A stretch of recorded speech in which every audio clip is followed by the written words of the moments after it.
Lean in. Hello, welcome back to the club here on Sky Poker, and our special guest is Amy Trodd, who's a PR executive for Betfair Poker and Games, and a fairly accomplished poker player as well. Isn't that right? I don't know about that. Come on, you've won things. You've got something on the Hender mob that says you've won money, and not just any old money, $3.5 grand's worth. Yeah, that was a good night. Yeah, Dan, he's quite ordinary. He takes down a few grand, don't you?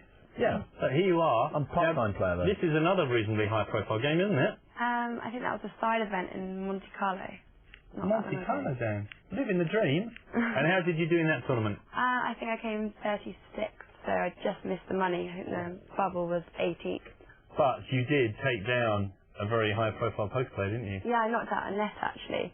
She moved all in on my big blind, and I was committed with Ace King, and she had 7 deuce or something. So. Actually, that's very much her game, isn't it? 7 deuce. She's all about the big moves with the small hands. Yeah, she does have some big moves, that's for sure. And she's one of the big name players that you look after through Betfair. Tell us about the others as well.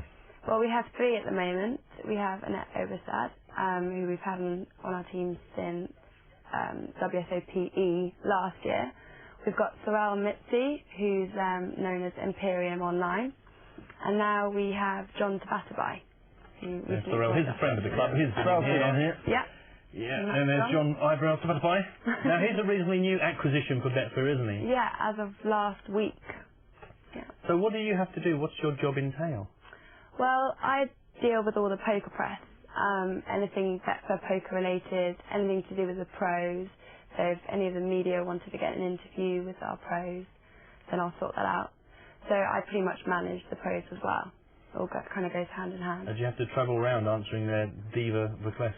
I try not to. No, I don't want to be their babysitter. But no, they're all really great. They're a lot of fun to be around. Have you become good friends with them? Yeah, no, definitely. I mean, we're all around the same age. I mean, John and Sorel are only a couple of months younger than myself, and Annette's still 19. But yeah, no, they're all great fun. Is she quite a mature 19? Because given what she's achieved already in poker, you'd have to assume that she's quite an adult person. When did she start playing? What's the story? She was... Well, 15. She's known online as Annette 15 because that's the way the story goes. I don't know about that, but she's been playing on Betfair since she was 18. Yeah, but she's quite grown up. Yeah, no, very much so. I mean, she travels the world on her own, so she would have to be. Yeah. What a wonderful life. I know. Is she fairly unaffected by it all? Obviously, I don't know what she was like beforehand, so it's pretty hard to say. Yeah, I mean, she's very down to earth. She talks to anyone. She gives everyone some time, so I'd say so. God, I don't even do that. No, Dan's very particular. If you've ever tried to join Facebook and add him as a friend, it just ignores you. Or any other social networking site. For legal reasons. That I'm not on. So we've mentioned you play a bit yourself. How did you find poker in the first place?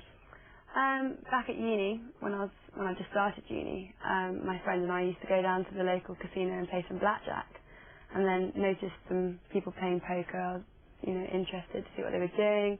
Started watching it on TV, and then headed down to a club for a £5 no limit tournament.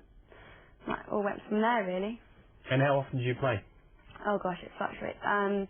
Before I started working for Betfair, I was probably playing like 3-4 times a week, like live. Now, I'll play once a week maybe. And do you play with the guys when you travel? Yeah, I mean obviously it's busy. It's not like one big jolly that everyone's used to. But no, if they've after the tournament's finished, we might play a few sitting days together, or I might play a side event. We'll see. How seriously do they take it when they're just sort of killing time and playing? Because obviously generally you're somewhere where there's a big event going on and you're doing all the PR around it. But when they chill out, I mean, are they people that want to carry on playing poker? Because when I've travelled in these sort of things, you're with journalists who are mostly poker bonkers. So even though you spent the whole day in a poker environment, when you get any downtime, the first thing they think to do is to play poker. Is it the same with the pros? Well, Annette and Sorel are a bit different. Annette will, as soon as she's out of a tournament, she'll play some cash games, some sit and goes, and order a room and play online on Betfair, obviously. Whereas Sorel, he might go out, have a night out, with the boys. He's a young man. He's got other priorities. He can play poker whenever. Poker will be there. He'll be like Doyle. He'll wait till he's 70 before he sits down. Just looking at me. He's not really listening to me. That's what No, I'm saying. thinking about life. Oh, yeah, as a poker pro. yeah. Yeah.